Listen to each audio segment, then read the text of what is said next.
Hello ಕನ್ನಡಿಗರೇ, welcome to home made cook. ಇವತ್ತು ನಮ್ಮೂರಲ್ಲಿ ಮಳೆ ಆಗ್ತಿದೆ. ನಿಮ್ಮೂರಲ್ಲಿ ಮಳೆ ಆಗ್ತಿದೆನಾ?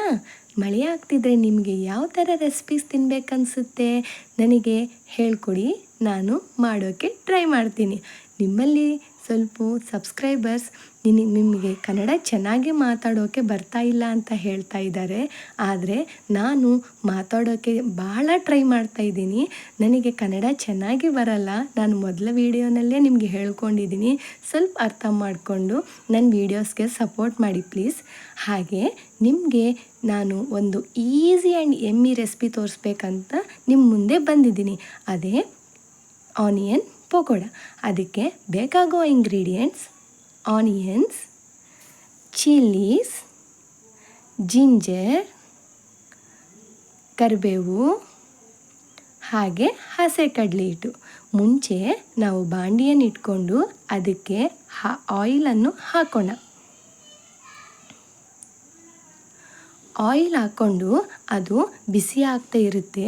ಅಷ್ಟೊತ್ತಿಗೆ ನಾವು ಪಕೋಡಿಗೆ ಬೇಕಾಗುವ ಮಿಕ್ಸ್ಚರನ್ನು ರೆಡಿ ಮಾಡ್ಕೊಳ್ಳೋಣ. ಒಂದು ಬಾಯ್ಲ್ ತಗೊಂಡು ಅದರಲ್ಲಿ onions, chillies, curry leaves, ginger ಹಾಗೆ ನಮಗೆ ಕ್ರಿಸ್ಪಿಯಾಗಿ ಬರೋಕ್ಕೆ ಈ ಆಯಿಲ್ ಬಾಯ್ಲ್ ಆಗ್ತಾ ಇದೆಯಲ್ಲ, ಅದು 1-2 ಸ್ಪೂನ್ಸ್ ಆಯಿಲ್ ಹಾಕ್ಕೊಳ್ಳಿ.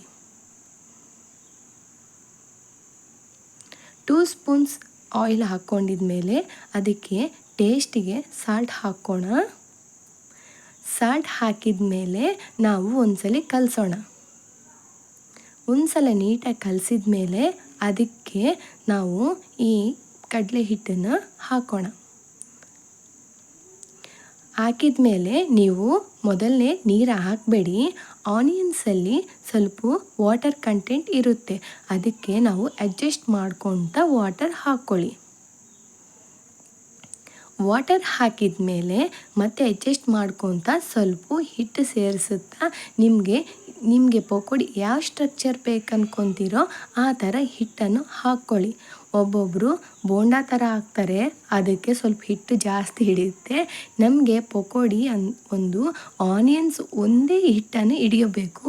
ಹಾಗೆ ಪಕೋಡಿ ನಮಗೆ ಟೇಸ್ಟಿ ಆ್ಯಂಡ್ ಕ್ರಿಸ್ಪಿಯಾಗಿ ಬರುತ್ತೆ. ಎಲ್ಲ ಪಕೋಡಿ ಹಾಕಿದ ಮೇಲೆ ನೀವು ಅದು ಕಲಿಸ್ಬೇಡಿ. ಅದು ಕಲಿಸಿದ್ರೆ ನಿಮಗೆ ಎಲ್ಲ ಸಪ್ರೇಟ್ ಆಗಿಬಿಡುತ್ತೆ, ತೆಳಗೆ ಅಂಟ್ಕೊಂಡ್ಬಿಡುತ್ತೆ. ಅದು ನಮಗೆ ಯಾವಾಗಲೂ ಅದು ಸ್ವಲ್ಪ ಫ್ರೈ ಆದಮೇಲೆ ಅದು ಮೇಲೆ ಬರುತ್ತೆ. ಆವಾಗೆ ನೀವು ಕಲಿಸ್ಬಿಡಿ. ಚೆನ್ನಾಗಿ ಕಲಿಸಿದ ಮೇಲೆ ಅದು ಫ್ರೈ ಆಗೋಕ್ಕೆ ಸ್ಟಾರ್ಟ್ ಆಗುತ್ತೆ. ನೀವು ಒಂದೇ ಸಲ ಹೈ ಫ್ಲೇಮಲ್ಲಿ ಇಡಬಾರ್ದು. ಫಸ್ಟ್ ಹೈ ಫ್ಲೇಮಲ್ಲಿ ಇಟ್ಮೇಲೆ ಆಮೇಲೆ ಮೀಡಿಯಮ್ ಫ್ಲೇಮಲ್ಲಿ ಇಡಬೇಕು. ಅದಕ್ಕೆ ಆವಾಗ ನಮಗೆ ಚೆನ್ನಾಗಿ ಫ್ರೈ ಆಗ್ತವೆ. ಎಲ್ಲ ಫ್ರೈ ಆಗಿದ ಮೇಲೆ ನೀಟಾಗಿ ಒಂದು ಸಲ ಕಲಿಸ್ಬಿಡಿ. ಕಲಿಸ್ಕೊಂಡಿದ್ಮೇಲೆ ನಮಗೆ ಎಲ್ಲ ಫ್ರೈ ಆಗ್ತವೆ. ಅದು ಒಂದು ಪ್ಲೇಟಲ್ಲಿ ತಗೊಂಬಿಡಿ. ನಿಮಗೆ ಅವು ವೈಟ್ ಕಾಣಿಸ್ತವೆ, ಆದರೆ ನನಗೆ ಆ ಲೈಟ್ ಪ್ರಾಬ್ಲಮ್ಗೆ ಆ ಥರ ಕಾಣಿಸ್ತಾ ಇದೆ. ನನಗೆ ಇಲ್ಲಿ ಚೆನ್ನಾಗಿ ಫ್ರೈ ಆಗಿದೆ. ನಿಮಗೆ ಆಯಿಲ್ ಜಾಸ್ತಿ ಇರಬಾರ್ದಂದ್ರೆ ಪ್ಲೇಟಲ್ಲಿ 2 ಟಿಶ್ಯೂ ಪೇಪರ್ಸ್ ಹಾಕಿ ಅದ್ರ ಮೇಲೆ ಸರ್ವ್ ಮಾಡಿ. ನಿಮಗೆ ಆಯಿಲ್ ಎಲ್ಲ ಅಬ್ಸರ್ವ್ ಆಗುತ್ತೆ. ಈ ಒಂದು ಸಲ ಇದೆಲ್ಲ ತಗೊಂಡ್ಮೇಲೆ ಆಯಿಲಲ್ಲಿ ಕರ್ರಿ ಲೀವ್ಸ್ ಹಾಕಿ, ಅದು ಕರಿಬೇವು ಹಾಕಿ ಅದು ಪಕೋಡಿ ನಾವು ಮಾಡ್ಕೊಂಡು ಇಟ್ಕೊಂಡಿದ್ದೀವಲ್ಲ ಅದ ಮೇಲೆ ಗಾರ್ನಿಷ್ ಮಾಡಿ.